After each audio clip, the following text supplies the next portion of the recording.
नमस्कार, खबर समय जगत में आपका स्वागत है। मैं हूं आपके साथ जितेंद्र जैन। आइए नजर डालते हैं आज की कुछ मुख्य खबरों पर। भोपाल कलियासोत नदी के किनारे बने मकानों को लेकर एनजीटी द्वारा दिए गए आदेश पर राजनीति शुरू हो गई है। एनजीटी ने कलियासोत नदी के किनारे बने मकानों को अवैध ठहराते हुए उन्हें हटाने के निर्देश दिए। कांग्रेस प्रवक्ता अमिताभ अग्निहोत्री ने बताया कि कलियासोत नदी के 33 मीटर दायरे क्षेत्र को नो कंस्ट्रक्शन जोन बनाए जाने के लिए एनजीटी के निर्देशित किए हैं। इससे कलियासोत नदी के पास बने मकानों के रहवासियों में मकान टूटने की आशंका पैदा हो गई है, जिस पर नागरिकों का एक प्रतिनिधि मंडल ने जनवरी 2015 में मुख्यमंत्री शिवराज सिंह चौहान से भेंट की। इस प्रतिनिधि मंडल को मुख्यमंत्री ने आश्वस्त किया कि वे घबराएं नहीं, किसी का घर टूटने नहीं दिया जाएगा और न ही किसी निर्दोष के साथ अन्याय होगा। इसके लिए विधि सम्मत रास्ता निकाला जाएगा। इस आश्वासन के कुछ दिनों बाद 26 जनवरी 2015 को मुख्यमंत्री ने कोलार रोड में एक रोड शो में जन समूह के बीच घोषणा की कि मेरे सीएम रहते कोई माई का लाल आपको नहीं हटाएगा। लेकिन 8 वर्ष बीत जाने के बाद भी इन नागरिकों ने मकान बचाने कोई विधि सम्मत रास्ता निकालने कोई गंभीर प्रयास नहीं किए, बल्कि भाजपा शासन ने जनता को भ्रम में रखा एवं दोहरी नीति अपनाई। जनता के बीच कहा कि आपके मकान टूटने नहीं दिए जाएंगे, लेकिन एनजीटी कोर्ट में कलियासोत नदी के 33 मीटर दायरे के निर्माणों को हटाने का शपथ पत्र पेश किया एवं शासन के अधिकारियों ने एनजीटी कोर्ट में सरकार एवं जनता का पक्ष रखने में गंभीरता नहीं दिखाई। ये भाजपा का दोहरा चरित्र किस तरह से आता है और चुनावी लाभ के रूप में ये किसी भी तरह से जनता से किस हद तक ये झूठ बोल सकते हैं, उसकी वानगी मैं आपको प्रस्तुत करता हूं। और उस वानगी में सबसे पहली चीज़ ये है कि एनजीटी में एक केस चल रहा था और ये कलियासोत वाले मामले को लेके केस चल रहा था। तो 20/8/2014 को उसमें एक फैसला आया कि ये जो इसमें 33 मीटर दायरे के अंदर इसमें जो निर्माण है उनको सीमांकन के रूप में लिया जाए कि उसमें कौन से अतिक्रमण है कौन से नहीं, उनको चिन्हित किया जाए। उसके बाद सारे के सारे निवासी जो है वो शिवराज सिंह चौहान जी के पास एक वाहन रैली के रूप में गए और वाहन रैली के रूप में गए तो शिवराज सिंह चौहान जी ने उनको एक आश्वासन दिया कि आपके ना मकान टूटेंगे ना आपकी दुकान टूटेगी और आपके मकान दुकान टूटने के लिए जो भी विधि सम्मत रास्ता होगा वो हम अपनाएंगे। पहली बात उन्होंने ये कही। तो पहली बात पे हम उन पे शुरू करते हैं कि जब आपने ये सारा मामला हो गया, उसके बाद एक दूसरा पॉइंट और आया कि उसके बाद क्या हुआ, 15 दिन बाद जब उस समय आचार संहिता लगी हुई थी। सुनिए आप, जो बहुत महत्वपूर्ण चीज़ बता रहा हूँ, आचार संहिता उस समय लगी हुई थी, एनजीटी कोर्ट का आदेश लागू था, उसकी परवाह किए बिना, क्योंकि नगर निगम के चुनाव थे, तो शिवराज सिंह चौहान जी ने पहली बार जो शब्द यूज़ किया कौन माई का लाल, वो यहाँ पे यूज़ किया।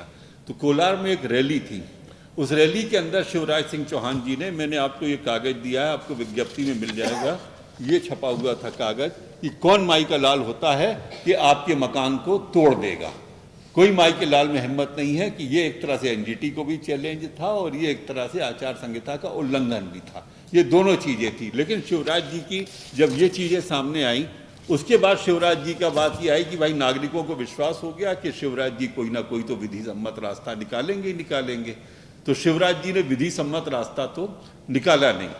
उसके बाद एक आर्डर 2021 में आया, वो भी ये आया कि सीमांकन किया जाए और इसकी पहचान की जाए।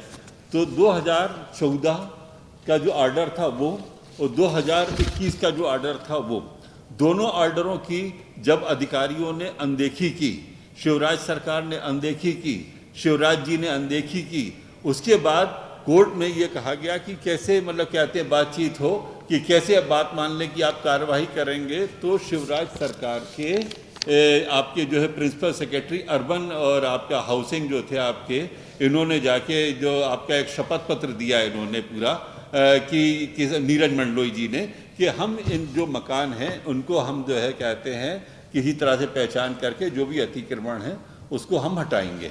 तो उसमें जब इन्होंने ये शपथ पत्र दिया तो उसके अंदर जब आप ये देखिए आर्डर में, इसका आपको कॉपी लगा के दी, आर्डर में खंडिका 5 में उसका साफ साफ उल्लेख है भाई आपका ऑर्डर, आप तो ये कह रहे हो कि हम आपका विधि सम्मत रास्ता निकालेंगे, जनता के बीच में आप कह रहे हो हम विधि सम्मत रास्ता निकालेंगे, और यहाँ पर आपका जो अधिकारी जाके शपथ पत्र दे रहा है कि हम ये जो कहते हैं जो है हम ये तोड़ेंगे, हम इसको हम कार्रवाई करेंगे इसके ऊपर पूरा। और इस पर उस समय नगर निगम के कमिश्नर फ्रैंक नोबल भी उसमें उपस्थित हैं, ये भी आपका उस ऑर्डर की कॉपी आपको दिया है। तो दोनों अधिकारी उसके अंदर उपस्थित थे, दोनों के अधिकारियों ने उस समय कोई भी इसका विरोध नहीं किया, ना कोई तर्कसंगत जवाब, जबकि मुझे लगता है इनके पास कोई तर्कसंगत जवाब था इनके पास। लेकिन इसकी मॉनिटरिंग शिवराज जी ने नहीं की। शिवराज जी ने अगर मॉनिटरिंग की होती तो सबसे पहली बात यह है कि इन्होंने एक छोटे सी मछली पे इन्होंने गाज गिराई। इन्होंने गाज ये गिराई कि एक आपके अधिकारी हैं जो पहले नगर निगम कमिश्नर थे, वीएस चौधरी कोलसानी जी। इन्होंने क्या किया, नीरज आनंद लिखार जो नगर निवेशक हैं उनको इन्होंने, देखिए इसमें कुछ ना कुछ तो आधार सरकार के पास था कि हम इनके मकान दुकान बचाएंगे हम इनका। अब वो सरकार का आधार जो था, अगर वो मजबूती से अधिकारी ने नहीं रख पाए तो उस आधार पर ये नोटिस दिया गया। ये आपके दिया गया है नीरज आनंद निखार जी को, नगर निवेशक आपके जो नगर निगम भोपाल के हैं इनको। इसमें इनसे ये कहा गया कि 2 पेशियों में आप उपस्थित नहीं हुए, और आपको लगातार कहा गया था आप उपस्थित होइए, तो आप उपस्थित नहीं हुए। आपने जो एडवोकेट थे सचिन वर्मा, उनके साथ आपको कोऑर्डिनेशन करना चाहिए था, आपने उसके अंदर कोऑर्डिनेशन नहीं किया। जब आपने उसके अंदर कोऑर्डिनेशन नहीं किया तो आपने वो कोऑर्डिनेशन क्यों नहीं किया, 7 दिन के अंदर आप कारण नोटिस दे दिया और कहा कि 2 वेतन वृद्धि हम आपको रोक देंगे। अब पहला सवाल शिवराज जी से हमारा ये कि जब आपने जनता से वादा किया था कि हम विधि सम्मत रास्ता हम निकालेंगे, तो विधि सम्मत रास्ते निकालने में आपको सारी प्रशासनिक गतिविधियां अपने हाथ में लेना चाहिए था कि कौन सा अधिकारी क्या जवाब दे रहा है, कौन सा अधिकारी क्या शपथ पत्र दे रहा है, कोर्ट में कौन गंभीरता के साथ उपस्थित हो रहा है, कौन नहीं उपस्थित हो रहा है। आपने तो बस चुनाव की रैलियों में आप लगे रहे, जनता मतलब एक तरफ गई, जनता की तरफ आपने ध्यान ही नहीं दिया पूरा उसके अंदर। और आपके अधिकारी वहाँ पर जाके शपथ पत्र दे रहे हैं, आपके अधिकारी वहाँ पर जाके जो है कहते हैं आपका पक्ष नहीं रख रहे। इसी के बाद क्या हुआ, अब ये आप लोग भी खोजिए कि क्या कारण था कि सरकारी वकील ने जैसे ही आदेश पारित हुआ, सचिन वर्मा ने 2 दिन के अंदर इस्तीफा दे दिया। कोई तो अंदर गंभीर बात रही होगी कि सचिन वर्मा ने 2 दिन के अंदर उसके अंदर इस्तीफा दिया। कहीं ना कहीं तो इनके कोऑर्डिनेशन के अंदर कमी रही होगी कि जो इन्होंने कोऑर्डिनेशन को पूरा नहीं किया इन्होंने पूरा इस तरह से। तो ये सारी चीज़ें जब आई तो उस सारी चीज़ों के बाद हमारी अब जो कुछ क्वेश्चन है जो कि हम आप लोगों के सामने रखते हैं। पहली चीज़ ये बताइए, मान लीजिए कि अब शिवराज जी से हम पूछते हैं कि आप ये बताइए कि एक तो आपने विधि सम्मत रास्ता निकाला कि विधि सम्मत रास्ता आपने नहीं निकाला, इसको स्पष्ट कीजिए। और दूसरी चीज़ से शिवराज जी से हम ये पूछते हैं, ये तो शासन का दायित्व है, ये शासन का दायित्व है। पहले ये बताइए आप शिवराज जी कि जिनके पास मकानों की रजिस्ट्री हैं, जिनके पास नगर निगम की परमिशन है, जिनके पास ग्राम पंचायत की परमिशन है, जिनके पास टाउन एंड कंट्री प्लानिंग की परमिशन है, उनको कैसे अतिक्रमण में मानोगे आप? ये पॉलिसी पहले आप स्पष्ट करो। दूसरी चीज़, आप बैंक वालों से ये पूछो, जब बैंक का लोन अतिक्रमण पे कभी नहीं मिलता, कभी नहीं मिलता। बैंक के लोन पे 40-40 लाख रुपए के लोन है जिनके ऊपर लोगों ने मकान लिए हैं।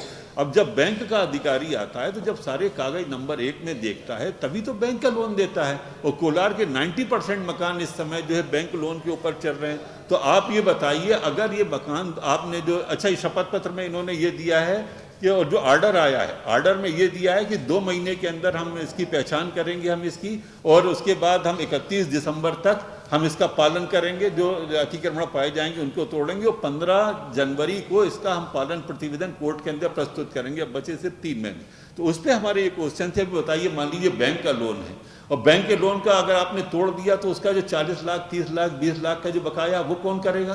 पहली चीज़ आप इसको स्पष्ट करो आप इसका। दूसरी चीज़ आप ये स्पष्ट करो, जो भी बहुत महत्वपूर्ण है, कि इसमें अधिकांश ऐसे हैं कि जब आपकी एनजीटी भी नहीं बनी थी, जब आपका मास्टर प्लान भी नहीं आया था 1995 के पहले आप अगर जाओ तो कई निर्माण वो हो गए, उनको किस कैटेगरी में डालोगे? ना तो उस समय आपका एनजीटी था और ना उस समय मास्टर प्लान आया था। बन गए थे कोलार के अंदर मकान, अगर है नदी के किनारे, जब कोई नियम ही नहीं था, उनको आप किस नियम के अंदर डालोगे? कुछ चीज़ तो आप सामने रखोगे ना। जब सारी चीज़ों को आप सामने नहीं रख पा रहे हो तो जनता के बीच में, जैसे आपने आचार संहिता का उल्लंघन करते हुए आप आए थे, जब आपने सारी चीज़ें कोर्ट के आदेश की अनदेखी करके तब आप उपस्थित होकर आए थे कि मकान नहीं टूटने दिया जाएगा। इस 8 साल से मुंह छुपा के क्यों बैठे हुए हो? अरे मुंह छुपा के आप सामने आओ, आप अपने जो बयान दिया उसके ऊपर अमल करो ना। करो आप विधि सम्मत, आपने क्या तरीका निकाला उसके अंदर आप नागरिकों को जवाब दो कि अगर आपके मान लीजिए, अच्छा तीसरी बात ये, अगर मान लीजिए मकान और दुकान अगर टूटते हैं तो विस्थापन मुआवजा पॉलिसी आपने क्या बनाई है? अगर आप मकान अगर आप तोड़ोगे तो कहीं ना कहीं तो उनको जगह दोगे ना। और अगर मान लीजिए किसी का 30 लाख का मकान है, आप अगर उस मकान को तोड़ दोगे तो क्या उसका मुआवजा नहीं बनाओगे? इस सारे मामले में बीजेपी के नेता और शिवराज सिंह चौहान चुप्पी क्यों तो नहीं तोड़ रहे हैं, अपनी जनता के सामने क्यों नहीं आ रहे इसमें पूरा? और इसमें एक मैं बहुत गंभीर बात आज आपसे कह रहा हूं, ये तो बिल्कुल सिद्ध होता है, ये सारा का सारा मामला शिवराज जी की प्रशासनिक अक्षमता को सिद्ध करता है।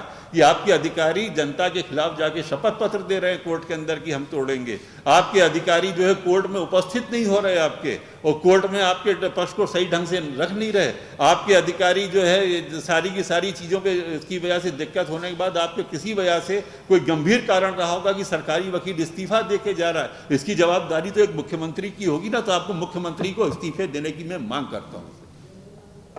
खबर समय जगत के लिए संवाददाता आदित्य सराठे की रिपोर्ट।